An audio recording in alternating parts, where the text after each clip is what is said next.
Welcome to Making Memories at Randolph-Macon College. Today is June the 2nd, 2008, and I'm here with President and Mrs. Ladell Payne. This is Jean Payne. We were here for 18 years, and Randolph-Macon is a very important part of our lives, even now, after being away for 11 years. And I'm Ladell Payne, and I suppose she said all we need to say about that, doesn't she? Hasn't she? President Payne, would you like to give us a little background about yourself and tell us how you happened to come to Randolph-Macon College? Well, my background is academic entirely, or essentially. In fact, the honest-to-goodness truth is about the only administrative experience I had before coming here was running an English department. Some might say that's the same as herding cats or butterflies, but I had the title of assistant to the president, but at Claremont-McKenna College, but I really was assisting the dean of the faculty. I wrote one talk for the president, and he didn't read it until he got up to give it, and I told him I was never writing another talk. That was sort of... So, at any rate, my background is academic. I was a tenured professor at Claremont-McKenna College. I served as department chair, as assistant to the president. I taught English and American literature. When I did honest work, I read freshman English papers. I did my graduate work primarily on Dickens, and the courses I enjoyed most involved William Faulkner. And to the degree that I had any preparation for being a college president, it was reading Dickens and Faulkner. And I say that with some not just levity, because it seems to me that fundamental to the job is working with people and understanding people and understanding their motivations. And I don't know anything much better than any two people much better than Dickens and Faulkner, perhaps Shakespeare, at understanding those things and putting them in a way that others could understand them. How did I come here? I saw an ad in the Chronicle, and I guess in most instances when one is moving, there are things that push and things that pull. For a variety of essentially political reasons, it became obvious that I was not going to get along with the new dean who came in, so I resigned as assistant to the president, started looking for something else, and answered an ad in the Chronicle, was invited for an interview, and was told that the committee was going to be at the John Marshall Hotel and was going to see, I think, over a weekend, something like 16 candidates. May have been fewer than that. And my impression was, gosh, this is just a turkey shoot. They're just going to run people in. You'll be there for an hour. And so I didn't take it very seriously. Jean took it more seriously than I did. That is, she looked over the names of the people on the committee and said, now, this person is doing that and this person's doing this. And so I took a look at that on the plane coming out. But I really used the trip out because I had a sabbatical coming up to interview for a position using my sabbatical at the National Endowment for the Humanities, for the American Association of Colleges, and for the American Council on Education. And could have been at any one of them, and decided that I'd stay at the American Council on Education. So that was really what I thought I was doing. I came down very relaxed for the interview. And although I had not been impressed by the process, and indeed they had just had a capital campaign of a little bit, and I'd said to them, well, I presume you'd done some sort of research as to what you thought you might be able to raise and this and that, and John Clements sort of shook his head. No, we just said we needed $3 million or $5 million or whatever it was, and that's how we got the campaign. I wasn't impressed with their sophistication, obviously. I was impressed by the quality of the people. Jim Turner, who was chair of that committee, John Clements, who was on it, Skylar Miller, Margaret Marks. They were just very good, capable, bright, decent, wonderful people. And I came back, and I think I told you that when I got back. Jean was teaching at Chaffey College. Eventually, they asked us both to come out for an interview, and had no plan at all for Jean. And she wanted to know what they expected her to do, just stay over in the motel in her negligee or something of that sort. So they decided to put together a program at our suggestion, that it might be well for her to, if they're going to invite her out, to let her know something about what was going on. And her background, of course, was higher education. She'd been teaching at Chaffey, counseling at Chaffey. And I must say it was very traumatic for her to give up that position to come here. And and I guess the only way she could have come was to have gotten involved in the college in some way or another. Have I filibustered enough on that particular? Yeah, that's great. Thank you. Well, can you talk a little bit about the role of the president as you saw it when you came, what the needs were, and how that role evolved as you were here? I don't think I ever really thought very much about the role of the president. What I saw was a college, a very proud college, a college that had maintained its academic standards, had been faithful to its mission as a liberal arts college, that was suffering from a number of problems. And it seemed to me the question was, how do we deal with the problems? I will tell you that at one of the first staff meetings, cabinet meetings, the faculty member elected to the cabinet after the meeting came to me, and he had two suggestions. He said to me, President Payne, you may have whatever academic interests you wish, but I can tell you the faculty is going to judge you on the basis of how much money you raise. I was shocked. I couldn't believe that would had anything to do with the situation. And the other thing he said was, and I don't think the faculty will appreciate your sense of humor. And I said to him, well, I'm sorry about the latter. That just goes with the territory. But I do think that if you're asking about the role.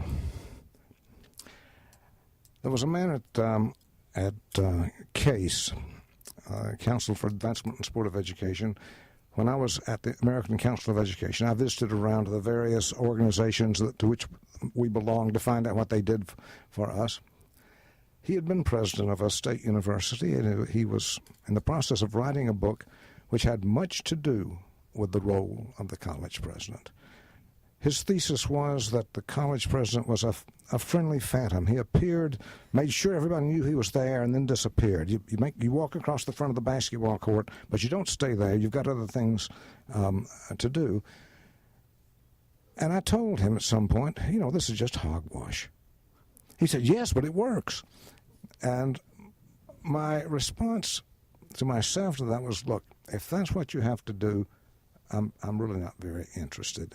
And I guess what I think about the role of the president is, if the personal qualities that you have do not allow you honestly to work with the people with whom you have to work, then you need another job. And whatever that may mean to you.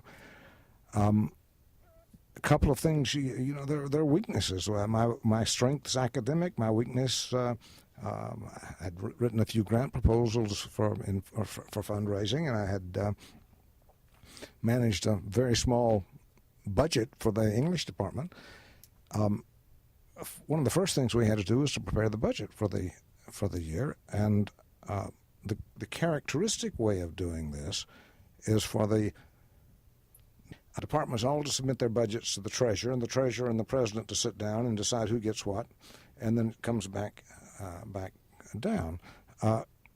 Since I didn't know the institution, I told the treasurer we were going to do this as a committee of the whole, and we brought every member of the cabinet brought in the requests for the year, and everybody sitting around the table knew what everybody was after.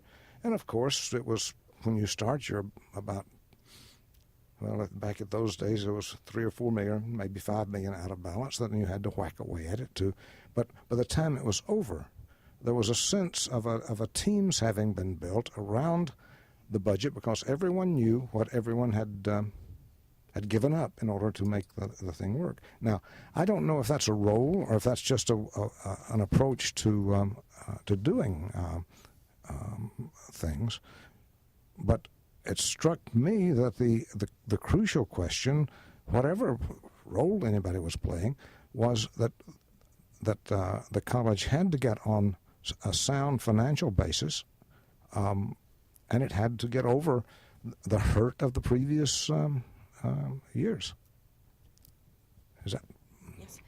Would you like to talk about the financial situation as you found it and the hurt of the previous years, which I think are probably combined? Well, people who don't remember the end of the Carter administration don't remember that we had inflation and interest rates at, I don't know, did they get up to 18%? It seemed they were very high during that time.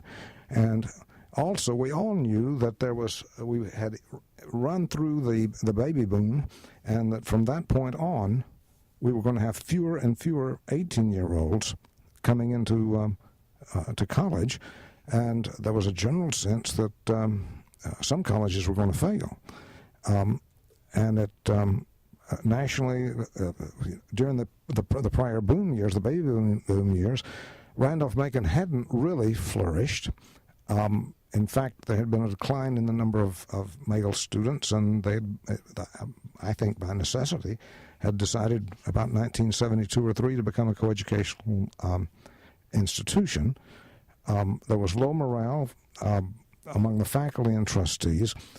Part of that, in fact, a substantial part of it, of the strain on the college grew out of building a science building that they absolutely needed. That is, they had an old science building, Pace Hall, down by the railroad tracks, and when the trains came through, all the instruments shook and rattled, and teaching anything that approached a modern courses in science was just sort of impossible.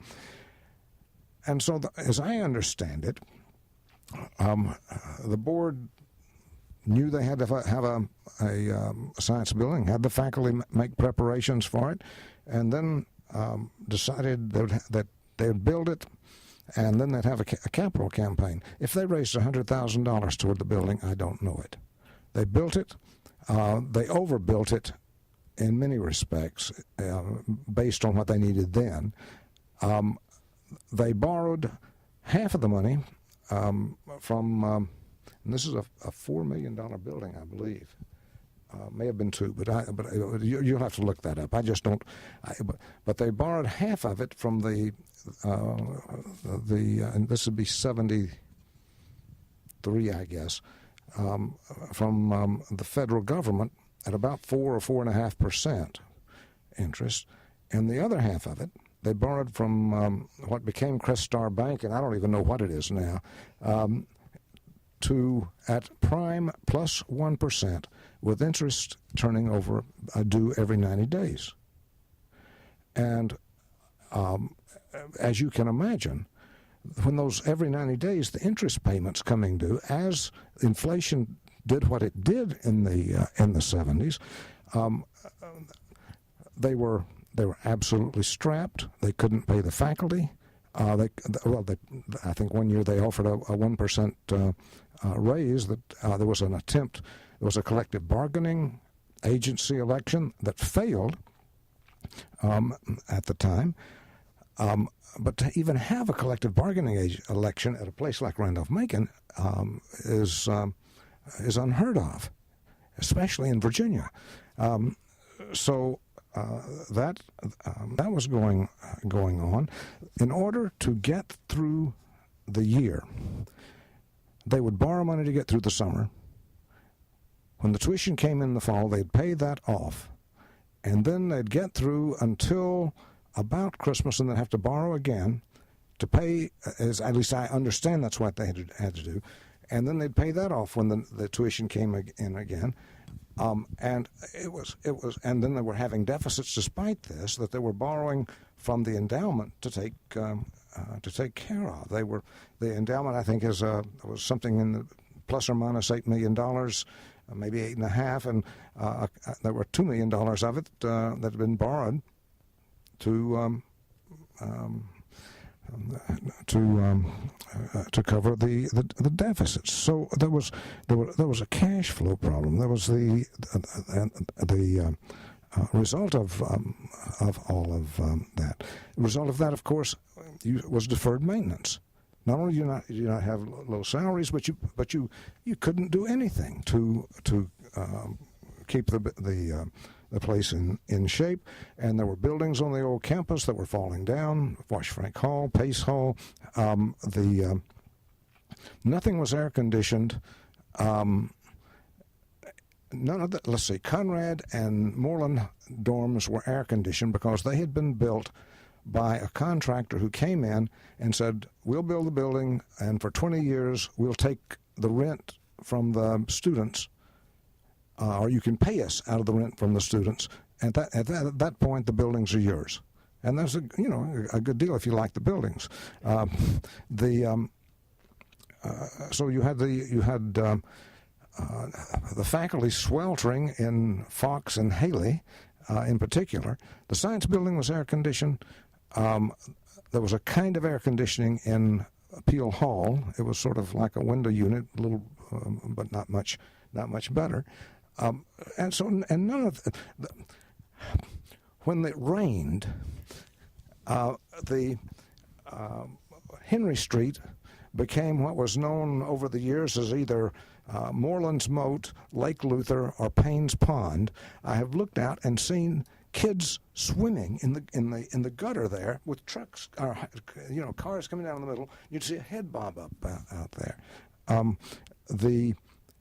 There was no curbing or sidewalking from Henry to the railroad. People drove across the historic campus to get to the dormitories because there were no driveways in to serve Moreland, Conrad, and Mary Branch. There was the historic campus gives the notion of a wetlands some definition because when there was no drainage there. So the college sold everything it could. Any spare piece of property that it could sell, it sold for the cash. We used to own all of Mullen Drive, for example, but they sold it all off and for that purpose. The college was put on probation by the Southern Association because of its financial situation. It was still on probation when we got here. There were,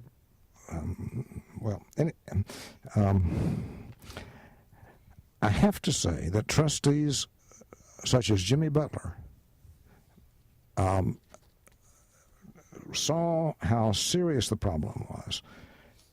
In fact, my understanding is that the Bishop Goodson, who was on the board, knew Jimmy was a well-to-do layman, got him interested, and he came in, became chair of the board, and helped turn this around. Hunter Jones, a wonderful man, an accountant of great probity. I've never, I would trust him with anything I even thought about ever owning. Started working with the endowment, but and I'll get to that when we talk about endowment. But the college, the trustees really started trying to do something about it. Obviously, Luther was doing everything he knew about it. There was a wonderful treasurer here named Don Reed, who was a former naval supply captain who kept this place going with shoestrings and chewing gum and whatever. And frankly, they didn't approve of the way that Gene and I were spending money when we got here. As he told me once, it seems like we just sit around and feed ourselves. On one occasion, there was something that I had said we were going to do that he didn't approve, of which he didn't approve, and he brought the invoice in for me to sign, knowing that I would that I wasn't going to get mad or blow up or anything of that sort. But he clearly did not like the way that I was, some of the things that I was doing. Anyway, the college was saved, in my judgment, at this time by a bequest from the Conrad family, and it was enough of a bequest to pay off the loan to the bank. And the Conrad family agreed. Now, the bequest, they wanted a building. The Conrad family agreed that it would be perfectly all right to take this residential hall that was then called New Dorm, and put the Conrad name on it, but use the money to pay off that loan. So the summer we got here was the first summer they did not have to borrow to get through the following summer. But morale was low. The faculty was low. The trustees may have begun to see that things were going to turn around. Does that answer that to some degree? Yes. Well, talking about the Board of Trustees, can you talk about how you built relationships with the people on the board and how you brought new people on? And you've mentioned some strong leaders. Well, I think it's that Jean should probably talk a little bit about what she was doing and what she saw about the board when we got here. They weren't even meeting on campus, as far as that's or at least some of the meetings were not on campus. I think I saw when we came, we basically, and after we came and saw the situation, I'm not sure we knew all about the finances. I know we did. And the probation and the kinds of things that are critical to a college. But after we got here and we saw what needed to be done, I kind of took the role of trying to bring people together and doing what I could to make the college more presentable. And so I started out, and I think Ladell kind of gave me that job. He had too many other things to worry about. So I began, I guess the board was meeting in Richmond at the Commonwealth Club, or on the weekends. They brought, let's see, the spouses came with them to on once a year, and they were in Richmond, and they stayed in Richmond. Well, on Saturday, the trustees, well, I guess on Friday, they came out for committee meetings, and then on Saturday, they had the board meeting, and on Friday night, they had a dinner in Richmond. So once a year, the spouses came and participated in this. They dressed up. They wore long dresses, and it was almost like a prom without the dancing. But it was a very kind of formal arrangement. Of course, I'd come out of California in 19 years of working with boards of trustees from a faculty point of view with Ladell, and I had I couldn't. Everything was done in Richmond, and for one reason, the food out at the campus was not very good. There was no place to be. There was nothing for those spouses to do, and so they were They stayed in Richmond. I moved about a year later. We began having the trustee meetings on campus. And, not the meetings, but the whole weekend on campus. And this was before the dining room was built. So I arranged to have food catered to the lobby of the Science Building, to the Student Center lobby, to my house, to every... I had to be very creative in finding a place that I could have spouses and trustees seated. And I began to... add one department of faculty to these meetings on once a month meetings on Friday night for dinner.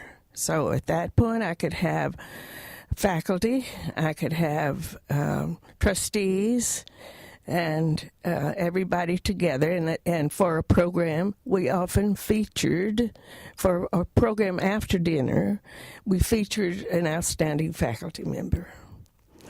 And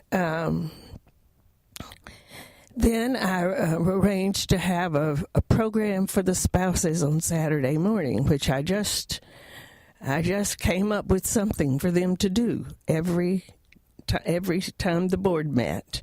And this became something that we all enjoyed. We met at our house and had coffee beforehand, and then we would go into the museum. We would go just various places, and I really got to know Richmond through those spouses programs myself, and so that was a good experience. And we all became a little club, and some of the trustees would say, "Well, we would rather go to the spouses program than the trustee meeting." So that plus I had, when we first came, I had all of the maintenance, all of that group of people over for lunch at the president's house, and I had all of the secretaries, that staff, that group of people over for lunch, and then we had we brought with us some ideas from the Claremont colleges where we had attended as faculty members. We had what we called a back-to-school night party, and that is something that I continued for a very long time, until about 2 years before we left. I would have a faculty gathering at the beginning of the school year, just when the new faculty came, and then we'd have some program. We did a lot of things in Richmond as well. So that pattern of entertaining, and then let's see, I met with Development Committee and Ladell, and we would decide who the people were that we needed to have at the president's house, and we would set those dinners up, and then I'd work with the food service people. That was a real challenge when we first came. The food was just unacceptable, and for a college guest. We all knew the situation. We knew what was coming, but it was really difficult. And I understood why the trustees had their dinner meetings in Richmond. So we worked with several groups of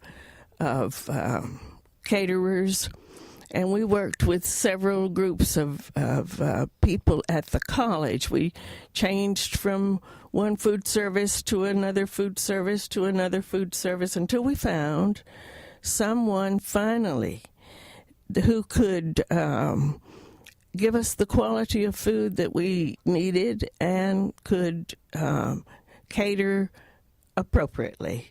And once we got the new dining hall, that just opened up a new world for me, and got a lot of my time freed up because I had a place every time, and we didn't have to move tables and chairs and all of that for catering a meal. So those are some of the things that I remember. I remember the first year having no budget. So I went out by the side of the road and cut black-eyed Susans and various kinds of blooming flowers, Queen Anne's lace, and all of those beautiful flowers, and made my arrangements myself for all of this. At the first student, this was out of Ira Andrews' office. I can't remember what the group was, but they were serving Kool-Aid in my backyard. They were serving Kool-Aid to parents who brought in their students. Right. That's right. So I worked really hard with all of that, and we turned it around over the years. So.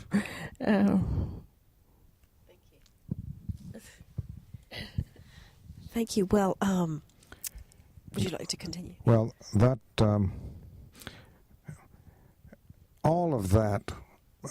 First of all, what Jean realized, I think, was that the trustees didn't know each other in any kind of social way, and of course the faculty and trustees didn't know anything, and it was sort of our observation that if you're going to ask a trustee for time and money and effort and all of that, it had to come from somewhere, and most of them weren't taking it out of the business. They were taking it out of the family. And if you were going to have real support from a trustee, the spouse needed to feel pretty good about what was going on as well. And Jean saw that and worked very diligently to get them involved. And there really was a sort of a spouses club. The spouses of our one woman on the board would attend the spouses meeting and come back and report on that. The other side of board building, aside from just building a sense of esprit de corps and confidence, and by the way, the greatest thing that built confidence in that board was the campaign to build the dining hall. After we knew we were coming, but before we came, Ed Estes basically said, how much is a dining hall going to cost? $1 million. Good, fine, I'll give half of it if the rest of the trustees either give or get out and get the rest of it. And the board sweated a bit because it was not an affluent board. And I'll get onto that in just a minute. But they accepted the challenge. And then when we got here, by the time we got here, it was up to $12 million, I think. $1.2 million, excuse me. And we went to the board and said, look, if you're going to build a dining hall, at the same time build an area to entertain. They were just going to replace a student refectory is what they had planned to do. And so, and they added that, a second story. And by the time it was over, you're at a $2 million project. And each time the price went up, Ed would groan and say, all right, I'm still good for this. And he got up to $1 million on it. By the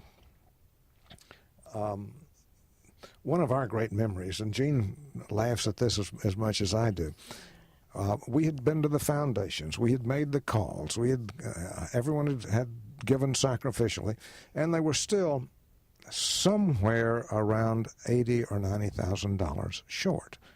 and we had a good contract to build it. And Jimmy Butler took Ed aside I beg your pardon. Jimmy Butler went to the trustee meeting, and some of the trustees got together, and they said, look, Ed's not going to let us go ahead unless we have the money. So as the trustees came in for the meeting and to the social affair at our house, a committee would hustle them off and say, look, we've got to do it. You've got to come up with some more. And so Hunter Jones, who was not a wealthy man, said, I just don't think I can do it. And Jimmy said to him, look, I'm so confident you can. If you can't do it, I'll pay your pledge. People would come in the evening. You could look out the window, and there'd be a group of trustees grabbing the trustee coming in on the hood of cars, and one trustee, James Morris, J.T. Morris of the J.T. Morris funeral, had pledged more than he'd ever pledged anything. He was so proud he had paid it off, and they were after him for more. The long and the short of it is, by the time of the board meeting the next morning, they were within, I think, $6,000 of having reached the goal. And Jimmy went to Ed and said, Ed, we're within $6,000. We've got a good contract. They're ready to start and all this. Can we go ahead? And Ed said, no. He said, no, I'm into this for $1 million. I didn't expect to be here. I've been hurting on this. I don't think you fellas have hurt at all. And they talked back and forth. They're both from Chase City. And Ed said, no, we can't go ahead, but I'll tell you what, Jimmy, I'll split it with you. And Butler said, with a mild oath, I don't know whether it was how many words there were in it, but he said, in effect, I can't do it, Ed. He said, the people in Chase City know I'm building this, helping out here with the Butler Refectory, and I don't know whether he had 30, I don't remember how much he had in it. And he said, they're after me down there to build a library in Chase City. I'm going to have to do that. Besides, Dorothy won't let me do it. And Estes said, Jimmy, are you going to let $3,000 stop a $2 million project? The excitement was palpable.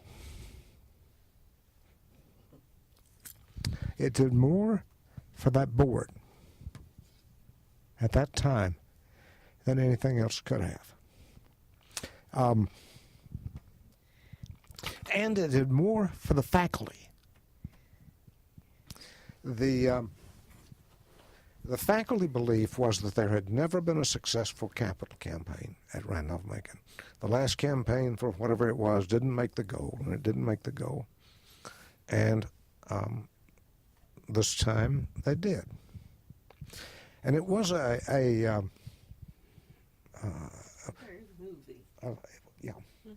it was sort of a combination revival meeting, fraternity gathering. I don't know, but it was. Now, let me talk about the board a little bit. As you can tell from all of this, I admired those men and women very much. But they were, if you think back over the history of the college, this is 1980.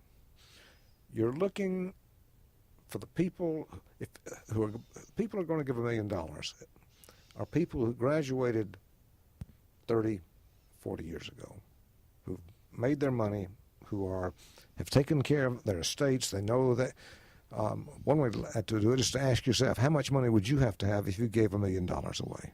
It wouldn't be just $1,001. The college through the 30s and World War II was a very small place. And overwhelmingly, the men graduates went into the ministry or into education. Now, there were some who went into business and other things, but the college did not have among its alumni the kind of base that it has right now. Macon Brock did not exist at that time. The men on the board, most of them were alumni of the college. The largest chunk of them were Methodist ministers. We had some ministers who gave great spiritual nourishment to the college. We had a bishop, we had a retired ambassador, and a retired senator who gave tone to the board. We had a number of middle-level and upper-level managers, not men of independent wealth. Margaret Marks was a retired school teacher. John Werner was a middle-level banker. John Clements had a little country bank. We had a doctor. We had lawyers. There were 3 men of wealth on the board. Jimmy Butler, who had come in from Chase City because of the bishop and being a Methodist, had not been to college. He was a lumberman. Ed Estes, who came in because of Jimmy Butler, had a trucking business. His greatest claim to fame was having beaten the Teamsters in an unfair labor board strike suit. He had not been to college. And Walter Craigie, who had finished the 6th grade during the Depression and had gone to work in stocks and as a runner, well-read, erudite, self-educated, but not a college man.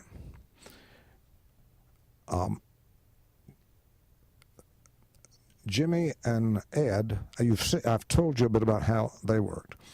Walter Craigie was the only man on that board, only person on that board, who could go into an office in Richmond and ask for a gift with some dignity and credibility, because he had paid his dues throughout throughout the community, so really it was Walter who took me to the various companies when we were raising the funds for the dining hall. Jimmy took me to a place where someone from Chase City had a business. I don't think Ed Estes went anywhere. And so it was obvious that somehow we had, without offending the people who were there, to do something about building the board. Craigie understood, and I'm sure others did as well. And he was extremely helpful in bringing on Larry Blanchard, who was a Duke graduate, had been president of the senior class of the student body, was an attorney who had worked in a major firm, but had moved when he had been involved in Ethel Corporation. Used to be owned by DuPont and General Motors. There was a monopoly kind of antitrust suit. They were forced to divest, and so they put the thing up for sale. A paper company in Richmond, Albemarle Paper Company, owned by Gottwald's, decided that they would try to buy it. This is sort of like Jonah swallowing the whale, and Blanchard and the man who became a member of the Supreme Court, Mr. Justice something. Lewis Powell, were in the law firm, and they were the lead attorneys. And eventually, they worked it out, and Blanchard then was hired away from the law firm by Ethel and became senior vice president. And very bright man, very profane man. One of the ministers told me once, I've always hated profanity, but I just enjoy hearing Larry cuss. He was sort of innocently profane. If you can imagine Huck Finn or Tom Sawyer cursing, you've got something about Blanchard. Blanchard then came on the board, and he brought on John Snow and Richard Tillman. Snow moving upward at CSX, Tillman moving upward at Crestar. And eventually, each of those men became the chief executive officer. Snow wasn't worth very much. Tillman became chair of the finance committee. Okay, when you start getting people of this stature in the community, then the people began to take you a bit more seriously within the community. And it's not, but so Craigie, Blanchard, Snow, and Tillman, while not at the very peak of the Richmond totem pole, were sufficiently prominent to give us additional credibility. An alumnus of the college, Gene Carter, was a Methodist minister over in Roanoke. A member of his congregation was a woman named June McBroom, whose husband had committed suicide, and she wanted something to do. She lived very modestly over there, and so Carter said, "Well, why don't you come on the board? You'd be happy. So Don Holsinger, who was chair of the nominating committee, and John Clements and I went over to met her. Her house was comfortable, but there was nothing splashy about it. In effect, she had, even though she was heir to the McGraw-Hill fortune, or one of the heirs, she was living on what her husband earned. So that you can understand that she had been a student at Hollins when they had gotten married. She came on the board, and I guess it was Bill Gibson, our staff member. She was saying, I want to do something. He said, well, we didn't need a new library. Why don't you build this or make in honor of your father? And so she pledged $1 million, and we saw what it was going to be, and we went back to her, and she pledged $2 million.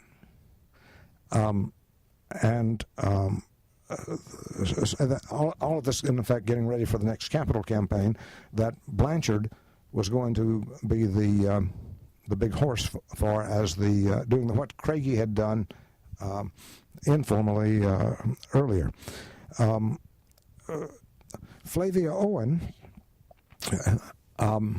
was very close to Richard Beale Davis, and she very much wanted for the library the Davis collection. Davis had said, well, you're going to have to build a library. So I've forgotten Davis's wife's name.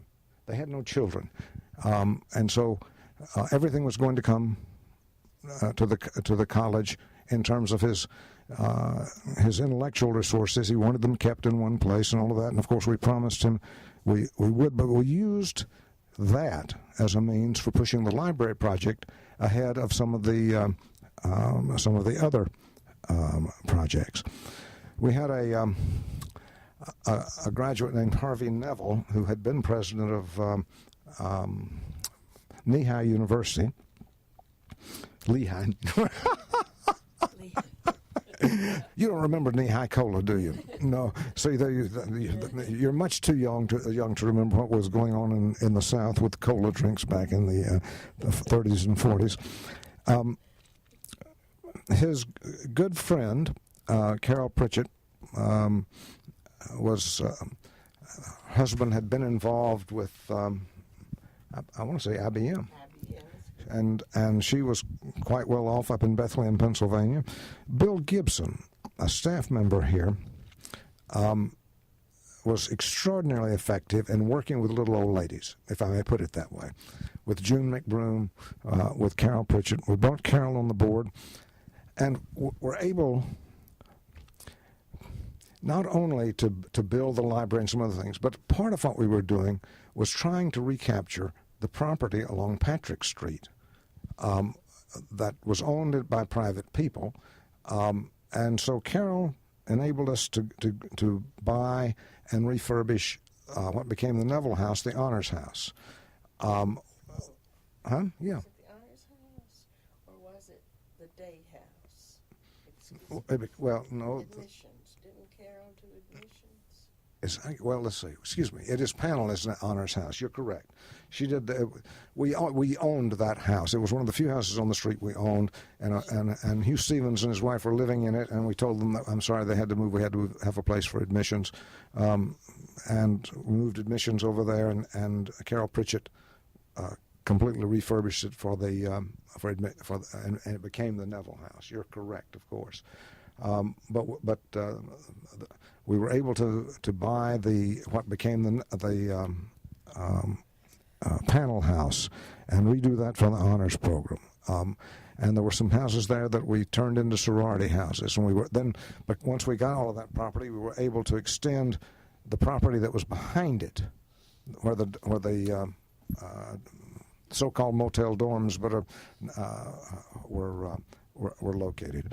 We began to rebuy the property on Mullen Drive that we had sold. We acquired through purchase the Rodine, where the development office is now, and the Loving property, that all of that vacant land on the other side. We built the tennis courts over there. There were some there.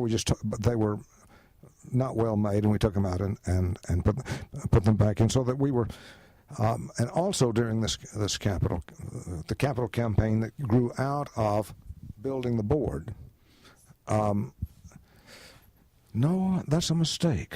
I'm going to go back to Mrs. Mellon, from whom we had not been on yet. Again, I'm hopping around. I guess I should stick on building the board, because we've Hunter Jones, who was on the board, brought on Arthur Flippo. He did this because he was their accountant, and he was so principled. He said, "Now, I can't really tell you anything about their finances, but if I were on the nominating committee, I'd be looking very hard at Arthur Flippo." We brought on Hayward Payne, the first black graduate of the college, got Julian Rashkin, and Julian and I called on Macon Brock, and Macon Brock came on because of his son. Macon was as a graduate of the college. His son had applied. John Conkright. I got 2 or 3 calls about it. So I asked John, "What do you know about Macon?" Huh? You don't think I should be telling this? Huh? Okay, well, just okay. Anyway, after Macon came, Macon Jr. or the third or whichever he is came and graduated. Julian Rashing and I were called on Macon, and he agreed to come on the board.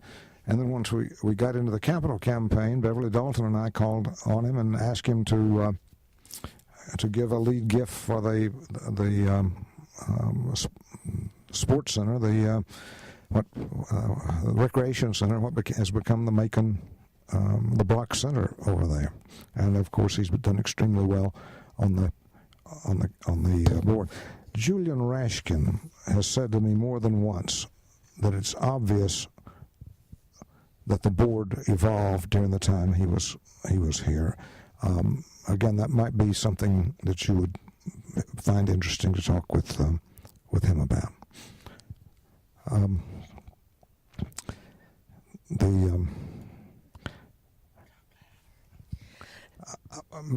I should talk a little bit, I think, about the restoration of the historic campus, and the college had known since the beginning of time that Jordan Wheat Lambert graduated from the college. He was a chemistry major, went off to St. Louis, began working with a physician, and they developed something called Listerine. And he established something called the Lambert Pharmaceutical Company. And my understanding is that he was a KA and he paid for the KA house. I think that's so. I don't know that.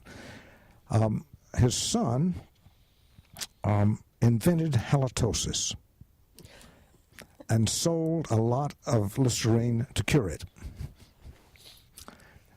He had, I think, 3 granddaughters. One of them married extremely well. She married Paul Mellon.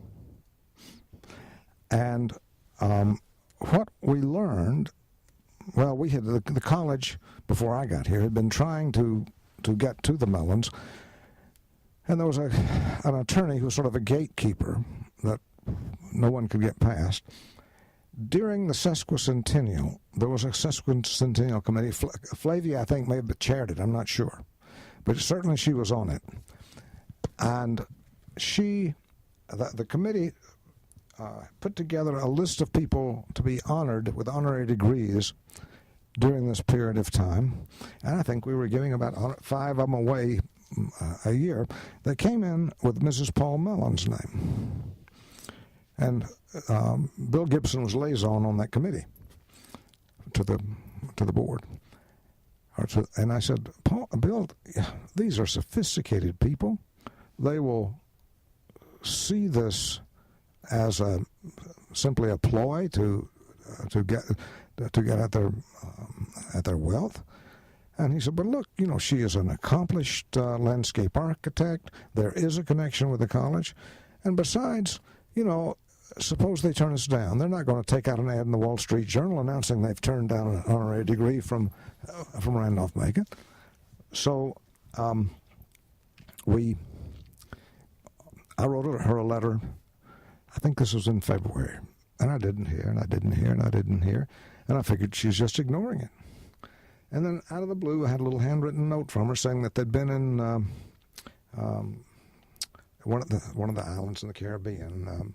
I want to say Captiva. That's not quite right. Anyway, and the mail hadn't gotten to her. And I had explained, of course, the connection. She said, I don't care why you want to give it to me. I'm delighted to accept. So now we were at this point holding commencement in the gymnasium, unair conditioned. We had no other place to do it. We hadn't restored the old campus, so we couldn't do it there. So she came, and the first said that they'd like to bring a daughter who was a vegetarian, but she would eat fish. First of all, we invited her to dinner. Well, what about the other honorary degree recipients? Are they going to be having dinner? I think she was the only one that year.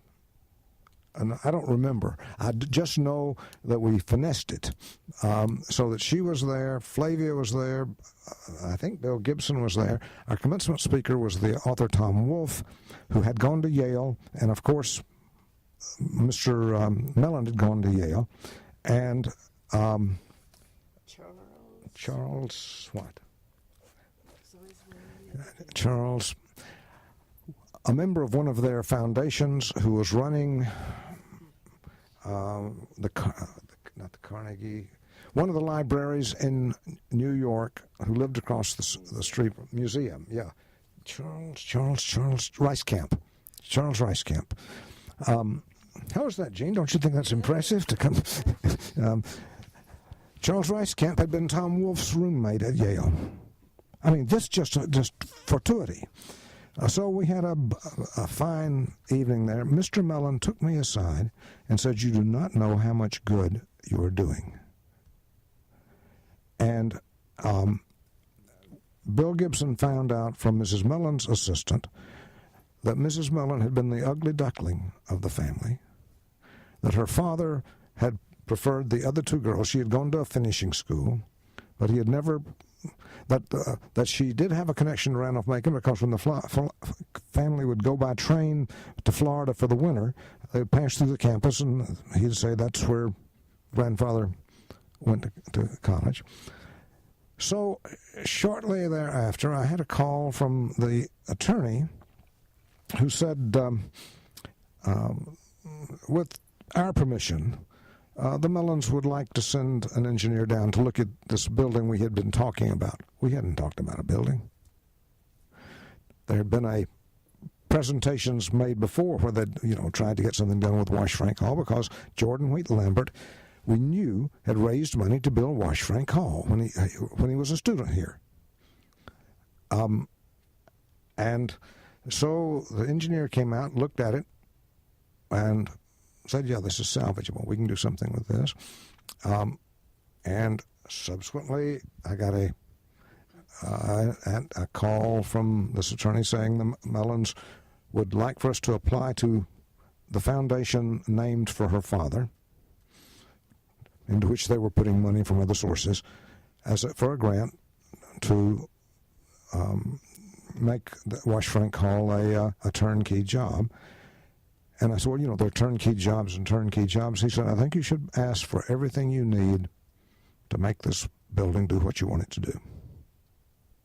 So we looked at that, and we looked at the water out on the campus. We knew Mrs. Mellon wouldn't want all that water standing there, so we put in a request for draining the swamp, we knew she wouldn't want the parking lot that was right next to that building, so we put in to pave and gutter both sides of the street, get the parking lot out.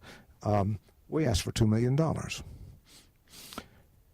And the report came back that they would be delighted to do the building if we would do the drainage and we would never have gotten it done had they not done that. So we put that into the campaign. It's sort of hard to sell the Tom Smith water drain. So at any rate, what that did, of course, was to allow us to restore that campus to use, and we started doing our commencements out there. And we had a gift from Porter Hardy, whose son had gone to school here. He had gone to school here, and his son had recently been killed in an automobile accident when he had tried to rescue a dog that had run out in the middle of the street. And they wanted something there. So the flag, that business came out there. Have I talked enough about development and about things of that sort? How things happen? Really, some of them just you work away at things. Sometimes you're working, as we did in the last campaign we were involved with, toward 2 or 3 people could make a big difference, and all 3 of them don't come through, and then you find somebody else who does. It's yeah. Yes, Gene. I can't remember the name of the woman who helped us with the old chapel. What was her name? I'm sorry, I don't remember what you're talking about, hon. The old chapel. I know the old chapel. I remember that, but well, anyway. Well, thank you for describing your work with the board. Would you like to talk a bit about, as president, your work with the faculty and being, I guess your work with the board started to improve the morale? Yeah, work with the board started to improve the morale. One of the wonderful things that happened was that Craigie and Rashkin and to some degree Bassett established endowments. The Bassett Endowment helping with the internship program, the Craigie and Rashkin endowments supporting faculty development. So we began to get some help there. The second year, we were able to give substantial raises to the faculty, primarily because we had more students than we thought we were going to have. But that didn't make. But the faculty began to become believers. My work, they knew that I was a fellow comrade in arms, and that I was a faculty member. I taught the first 2 years I was here. I taught during the January term. Taught a course in Faulkner. which I enjoyed doing very much. I enjoyed working with the students and all the rest of it. And the weather's so bad in January anyway, there was not much you could do to be out and about. I quit that after the second year because by that time it had been 4 years since I'd read the books. And when I was teaching regularly, I could read half the books one year, the other half the next, and keep on top of all the details. And things were coming up. And it wasn't that I didn't know the books. But details were coming up that I had absolutely forgotten. And so I decided that everybody was better off if I stopped doing that. My relations with the faculty, I thought, were fine. I never felt an us and them kind of relationship with the faculty. We had Bruce Unger, who really was a kind of a union shop steward in his attitude toward things. He, on one occasion, but the wonderful thing about Bruce is that I always knew that his motives, even though we might disagree on something, were fine. He was by the lights that he saw, was trying to do the best he could for the college. On one occasion, well, I should tell you when we got here that I think what was going into TIA CREF, total contribution was about 5%, and I was trying to edge it up so that the college put in 5, the faculty and staff were putting in 5, and I was trying to get the college's share up closer to 10%. And you could only do a little bit of that at a time. One year we were able to chunk some in, and he let me know around the corner through someone else that at the faculty meeting he was going to speak against that because he thought some of the younger faculty and staff particularly needed the cash now more than they did the retirement. And that's a perfectly legitimate point of view, and he addressed it, and I responded and went ahead and did what we'd planned to do anyway. But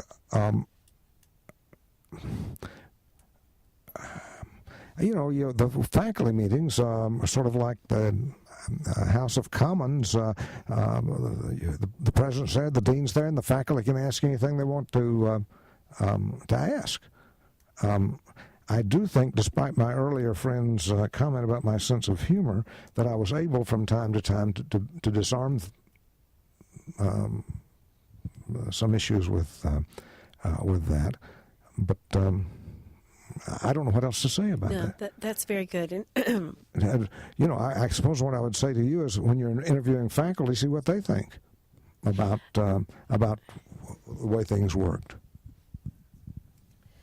I'd like to add that with the spouses program, for instance, I always made sure that at one of the meetings, I guess we had 4 board meetings a year, and at one of them, we met with a faculty member and he discussed his projects or whatever he wanted to discuss. But Bruce Unger was a real star in that program, and Kelly Lambert brought her students, and they talked about working with her, and that was an exciting time.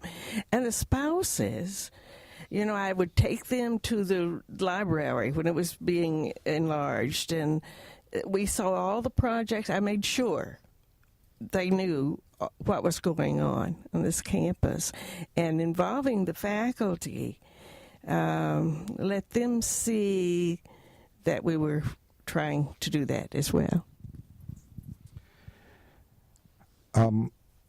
Just a couple of things. I don't want to forget endowment, but I would also say that by the time we left here in the second campaign, we had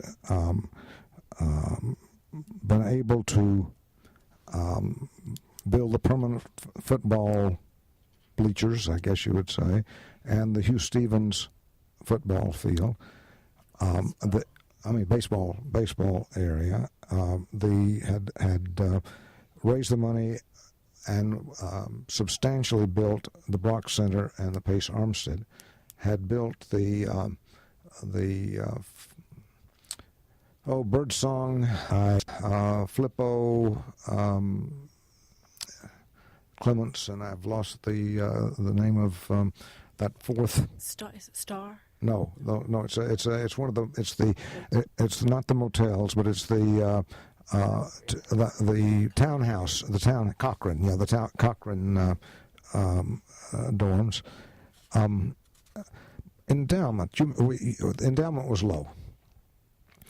Part of the reason it was low because of the very provincial way it was managed. Don Reed told me that back in time past, and I think it may have been even while he was here. In fact, I know it was while he was here. Any buying and selling of stock for the endowment had to be approved by the finance committee. It was managed by a trust officer at one of the banks. He says he can remember going to a meeting, and they only met once a quarter. So if anything happened in the market, nothing could happen till they met. Going once to a meeting where the trust officer had proposed a dozen things to do, and the committee turned down every one of them. Nothing was happening with the endowment.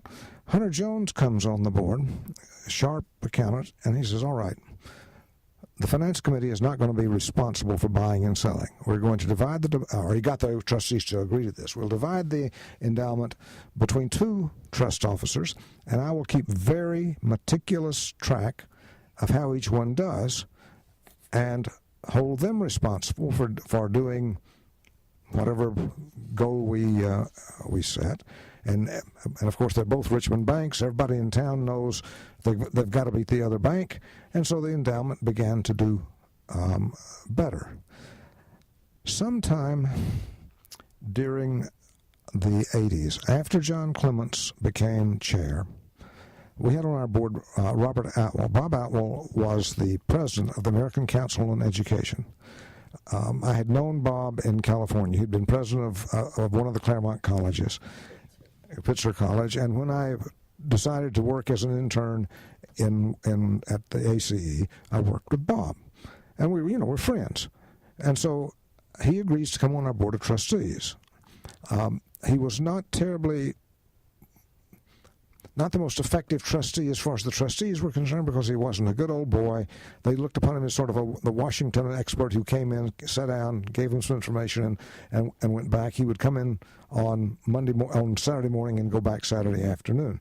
So he wasn't clubbable in that sense. But he said, Ladell, I've got there's an endowment study going on, and I've even forgotten the name of the outfit that was doing it, but I've put Randolph-Macon in to be part of it. The study was they took 10 colleges and universities that were doing what we were doing, just turning the money over to some sort of manager, some sort of trust officer or investment person, and 10 other institutions that were using outside managers to manage the managers. And I got John Clements to go up with me, and we went up and spent a Saturday. And what we saw was that although in terms of the colleges or universities that were not using outside consultants, we ranked second, I believe, out of the 10. But in terms of the colleges that were using managers, we ranked second from the bottom. In fact, John, on the way back, said, I have enough sense to know what they're doing. I should have seen this. So I got on the phone and called every college or university who did better than we were to find out which manager. And there may have been one exception. They were all using Cambridge and Associates. So the trustees then, John sets up an investment. Up until this point, the finance committee had been the budget committee, the building committee, and the investment committee. And so what Johnny began to do, as we started building the library, he sets up a building committee. When we get into this investment business, he sets up an investment committee to spring that out, puts Hunter Jones in charge of it, and that investment committee attracted more good people who wanted to be involved. Walter Craigie, to whom we just gave an honorary degree, was chair of that, and that is why the endowment grew as much as it did prior to our leaving, and of course then since we left in '97, there was a great boom in the stock market. Now, that doesn't mean there haven't been gifts to the endowment, but far and away the majority of it's come out of work with the investment committee and Cambridge and Associates. And what they did would be to say, all right, you're looking for a manager who can, do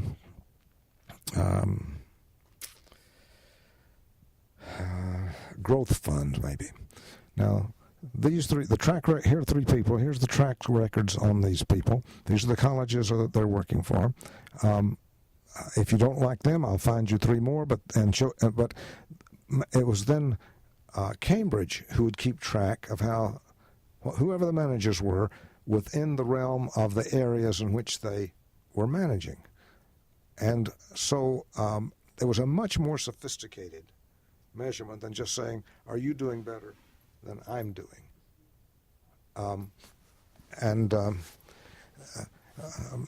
I will claim that the endowment was at $50 million when we left, but if 44 is what the records say, I don't know if I can get John Lottis to change that, but that's at least what I've always claimed.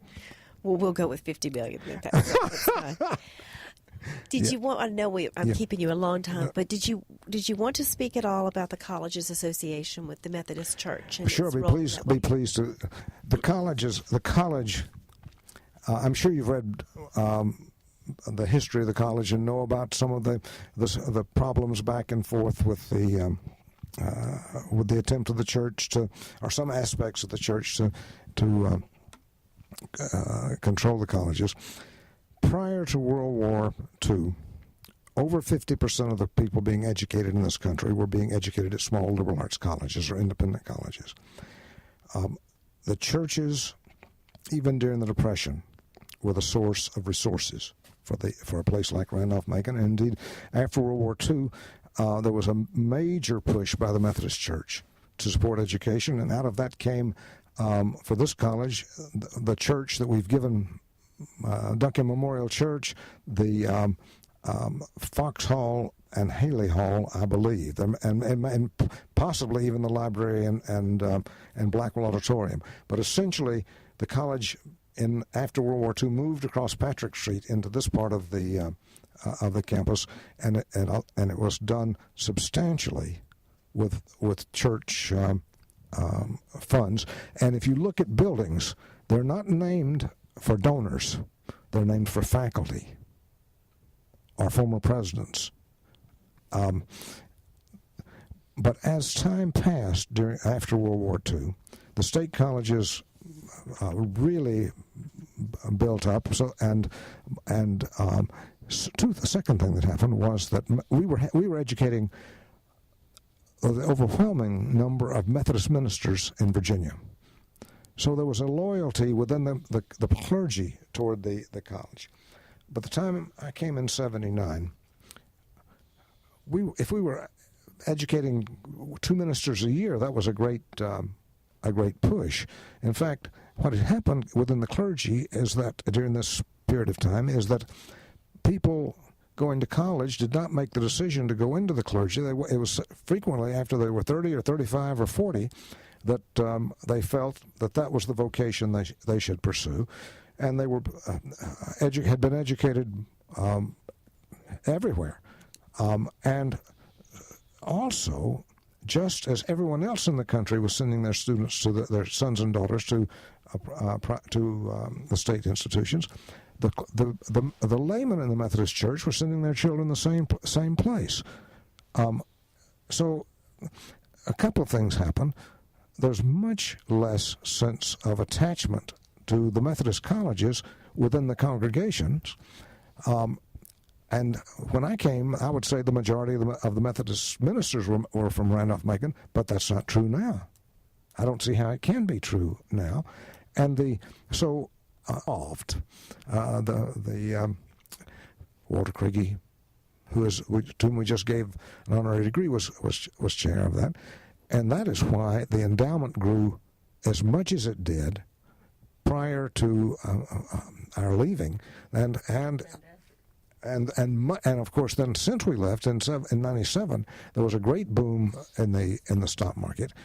Now, that doesn't mean there haven't been gifts to the endowment, but far and away the majority of it's come out of work with the investment committee and Cambridge and Associates. And what they did would be to say, all right, you're looking for a manager who can, do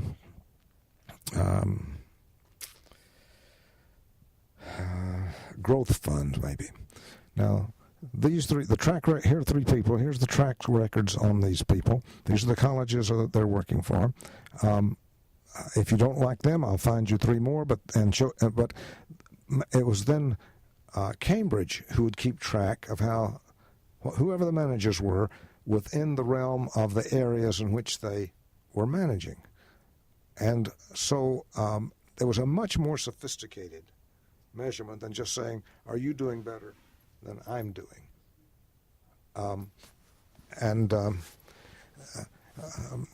I will claim that the endowment was at $50 million when we left, but if 44 is what the records say, I don't know if I can get John Lottis to change that, but that's at least what I've always claimed. Well, we'll go with $50 million. That's fine. Did you want? I know I'm keeping you a long time, but did you want to speak at all about the colleges association with the Methodist Church? And sure, be pleased to. The college. I'm sure you've read the history of the college and know about some of the problems back and forth with the attempt of the church or some aspects of the church to control the colleges. Prior to World War II, over 50% of the people being educated in this country were being educated at small liberal arts colleges or independent colleges. The churches, even during the Depression, were the source of resources for a place like Randolph-Macon. And indeed, after World War II, there was a major push by the Methodist Church to support education, and out of that came, for this college, the church that we've given, Duncan Memorial Church, the Fox Hall and Haley Hall, I believe, and possibly even the library and Blackwell Auditorium. But essentially, the college after World War II moved across Patrick Street into this part of the campus, and it was done substantially with church funds. And if you look at buildings, they're not named for donors; they're named for faculty or former presidents. But as time passed after World War II, the state colleges really built up. So the second thing that happened was that we were educating the overwhelming number of Methodist ministers in Virginia. So there was a loyalty within the clergy toward the college. By the time I came in '79, if we were educating 2 ministers a year, that was a great push. In fact, what had happened within the clergy is that during this period of time is that people going to college did not make the decision to go into the clergy. It was frequently after they were 30 or 35 or 40 that they felt that was the vocation they should pursue, and they were had been educated everywhere, and also, just as everyone else in the country was sending their students their sons and daughters to the state institutions, the laymen in the Methodist Church were sending their children the same place. So a couple of things happen. There's much less sense of attachment to the Methodist colleges within the congregations.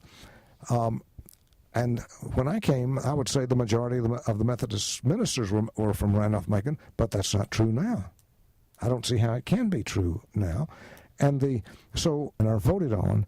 In some cases, the vote is a legal vote, and the members of the conference don't know. There's nothing that says in the case of Ferrum we have we are legally responsible for naming these people. In the case of the Randolph-Macons, this is just a courtesy on their part to us. At Virginia Wesleyan, it's a legal kind of thing. But nothing ever happens. No one's ever turned down or anything of that sort. It's pro forma. Just building the association, I guess. Maintaining this association. Maintaining an association of some sort. But it is. I do not see anything in American higher education, in our culture, in anything that's going on, to suggest a reversal in this trend, because I don't see that the churches the mainline churches are not getting larger. They're not getting wealthier. They are not as evangelical as they once were. They are, and to that degree, more secular. The colleges are certainly more secular. About the only thing that I would be called down about from time to time was drinking on the campus. Why didn't we ban alcohol? And that I tried to address as best I could by suggesting they ban it in the church. But anyway, have I filibustered enough on that? No, that's wonderful. Well, I know I kept you a very long time, but I'm very grateful for your patience and all of your reflections. I wanted to give you a chance to have a final word, any final thoughts about your time at Randolph-Macon, or just things that have come up as you've been reflecting today. Gene?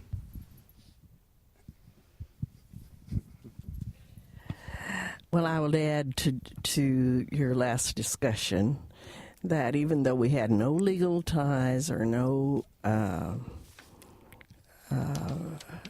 that we are associated with the Methodist Church. Out of the Methodist churches, we had June McBroom, we had Mrs. Copley. Mrs. Copley, no. Oh, I thought that was so.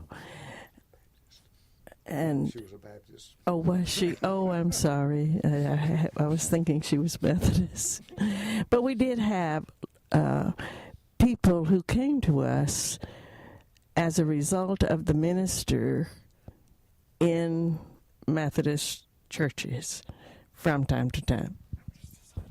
Well, I don't want anything that I said to indicate that I denigrate the relationship, particularly among the association of the college presidents. No, that was, in fact, I came to admire the Methodist. The Methodist Church is responsible for more independent colleges in this country than any other denomination except the Roman Catholics. So. It's a wonderful mission, but I think the mission is different from what it was 100 years ago.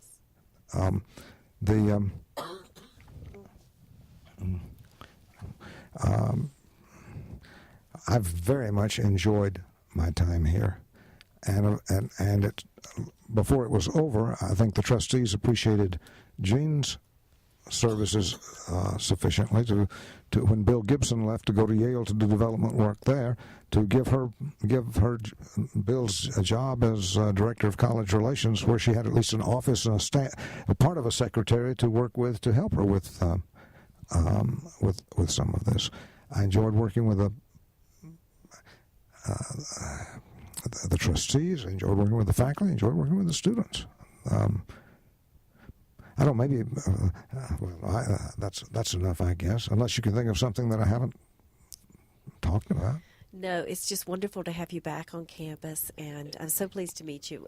Everywhere I go on campus, people speak so fondly of you both and of your time here. I think that you've given us a glimpse of why that was such a positive time for the college. Well, Thank you very much. It was a positive time as far as I was concerned, because also we could see things improving, both in terms of stability financially. The one thing that started off that we were very concerned about was knowing the demographics and the decline of 18-year-olds, and we worked very hard at that. John Conkright worked very hard at that. What we did not anticipate was the growth in women. The women saved the higher education, if I may say so. You may.